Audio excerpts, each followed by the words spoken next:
Mirë, me ju bëj një pyetje.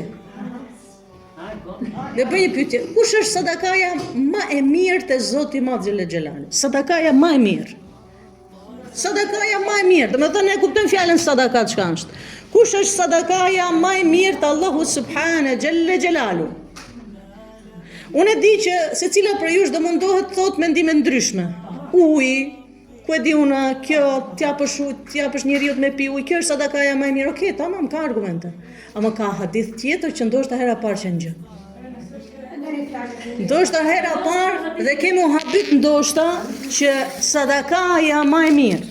Ka thënë profeti alayhis salam, hadithi është i saktë. Hadithi është i saktë, e ka saksu Sheikh Shuaib Arnaut, Zoti e mëshiroft.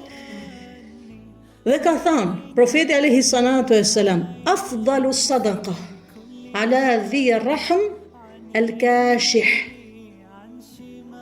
Ka thënë profeti alayhis salatu wassalam, sadakaja më e mirë. Afdal do thotë më e mirë. Sadakaja më e mirë është sadakaja që ja jep gjakut tënd, mi pra atij personi i cili të urren. Afdalu sadaka, keni prandaj po them, e parë ndoshta e hera parë që ndigjon këtë hadith, edhe herë ta përmend. Hadithi është i saktë. E ka transmetuar Sheikh Albani, Sheikh Shuaib Arnaut. Allah e mëshiroft. Kam pas nderin që ta kem Sheikh.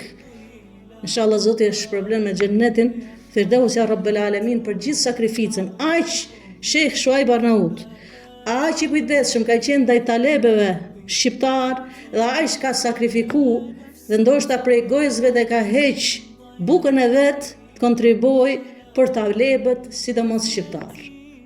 Sepse ai është ndje shqiptar, ka pas gjak shqiptari, ka qenë i Shkodrës, mi po ka sakrifikuar shumë, a njeri Zoti është shpërbleft, dhe shkam pas nderin që takim Sheikh. Sheikh Shuaib Arnaut e ka saksu këtë hadithin e profetit alayhi salatu wassalam, i cili ka thënë afdalu sadaqa ala dhi rahm al-kashih.